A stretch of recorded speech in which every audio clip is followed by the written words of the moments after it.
Olá, quinto DC. Espero que todos estejam bem aí, saudáveis, animados.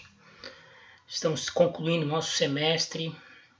Acredito que todos aí com uma situação confortável em relação às notas, pelo menos na minha matéria. Então essas próximas 2 aulas, de segunda e quarta-feira, serão apenas aí um complemento do semestre. A matéria que foi ministrada essa semana vai ser cobrada de vocês no segundo semestre, especialmente na P1 do segundo semestre, que vai ser realizada lá por meados de setembro. Bem, hoje nós vamos começar o estudo do contrato de locação de coisas. E antes da gente começar a falar do conceito, das características gerais, dos elementos fundamentais, toda aquela parte inicial que a gente aborda quando vai iniciar o exame de um determinado modelo contratual, é necessário nós fazermos um breve introito aqui. Por quê? Tradicionalmente, desde lá da época dos romanos, a locação dividia-se em locação de coisas, locação de serviços e locação do tipo empreitada. Ocorre que, desde meados aí do século XIX, e isso se consolidando ao longo do século XX, a locação de serviços ela passou a ser denominada contrato de trabalho ou contrato de prestação de serviços. Então, a locação de serviços se subdividiu e deu origem a outros 2 contratos que atualmente nada tem a ver com locação: contrato de trabalho e contrato de prestação de serviços. O que difere o contrato de trabalho do contrato de prestação de serviços? Basicamente, 2 coisas: habitualidade, que é essencial nas relações de trabalho, no contrato de trabalho, no contrato de emprego,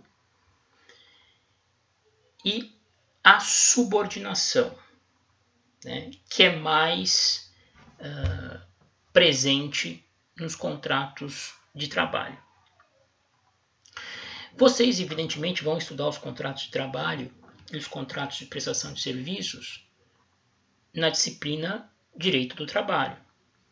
No nosso ordenamento brasileiro, os contratos de trabalho são regidos, como vocês sabem, já iniciaram o estudo, pela CLT. Já os contratos de prestação de serviços são regidos pelo Código Civil, num capítulo próprio, que trata do contrato de prestação de serviços, que, em princípio, nós não iremos examinar no âmbito da nossa disciplina. Talvez, se sobrar tempo, no final do ano, eu grave alguma coisa para vocês a respeito de prestação de serviços.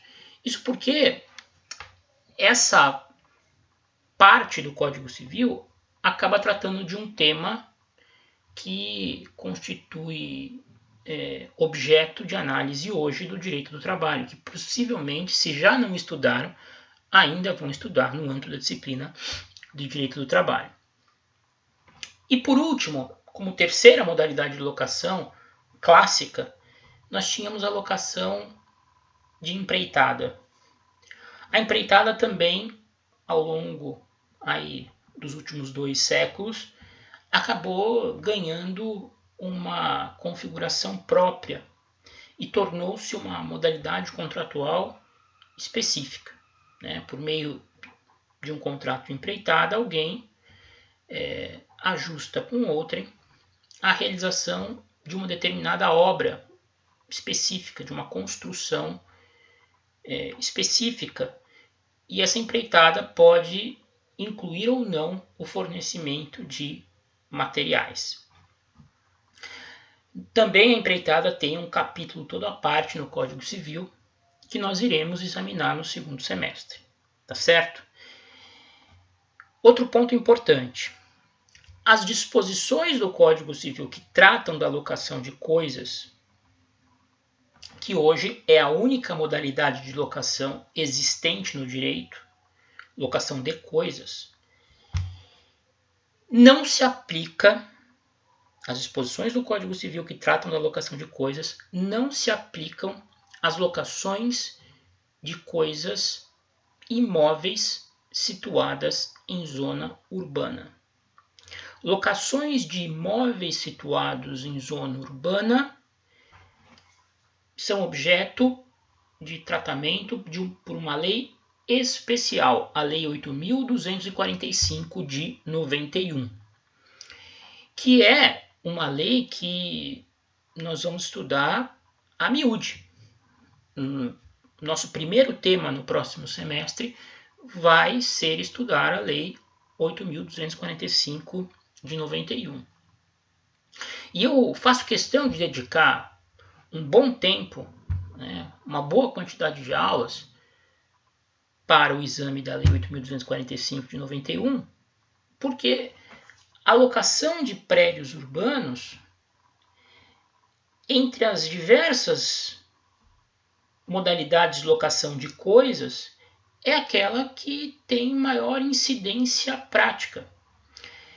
Todos aqueles que iniciam na advocacia e trabalhando na área civil, seguramente em algum momento da carreira vão ajuizar uma ação de despejo, uma ação que busque resolver um contrato de locação em virtude principalmente do inadimplemento de aluguéis por parte do locatário. Existem outras razões que podem ensejar a resolução do contrato de locação de prédios urbanos. Nós vamos estudar isso mais à frente.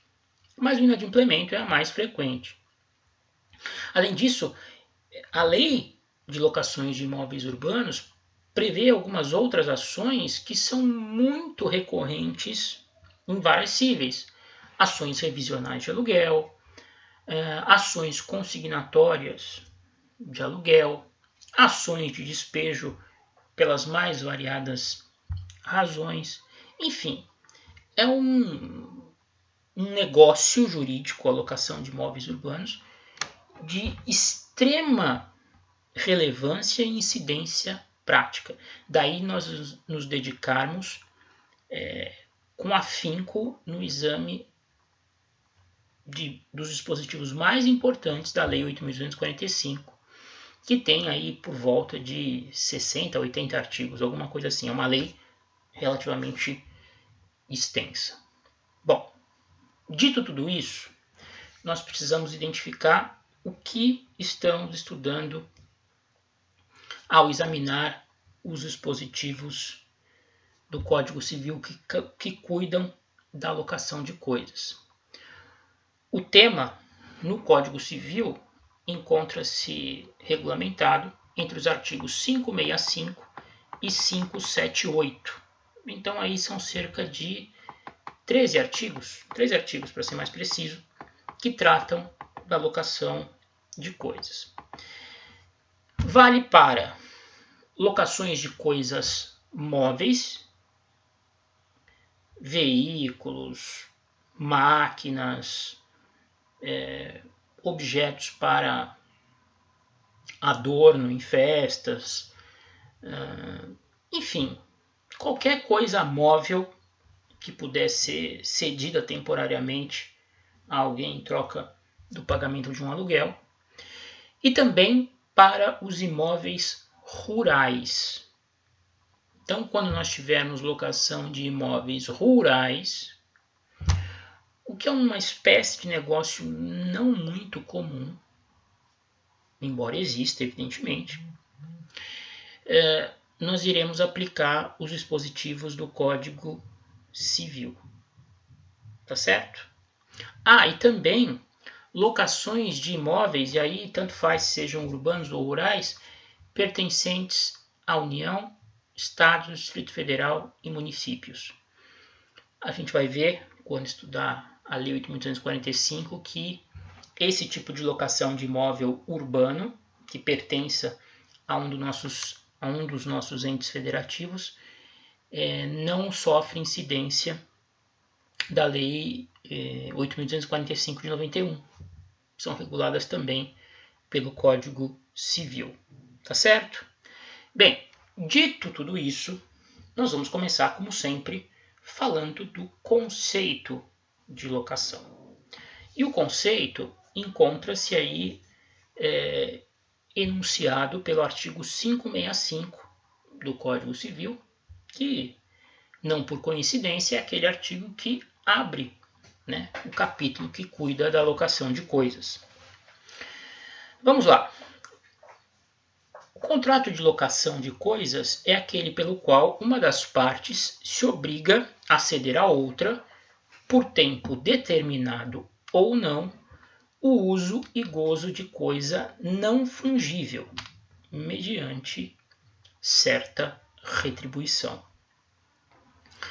Bom, desse conceito nós podemos já tirar aí várias conclusões e principalmente identificar os elementos fundamentais do contrato de locação, que são 3: coisa, preço, consentimento.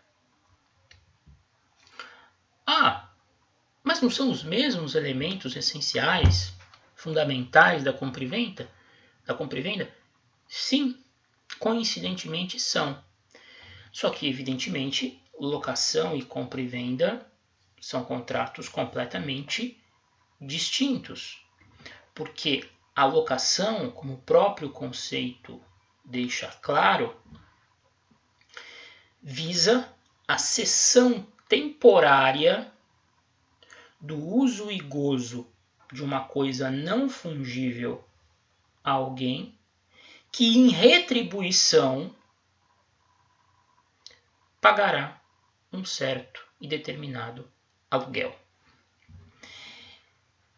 Então vamos analisar esses elementos essenciais e aí nós vamos ver como eles se entrelaçam e nos ajudam a compreender melhor o próprio conceito de locação no próximo vídeo.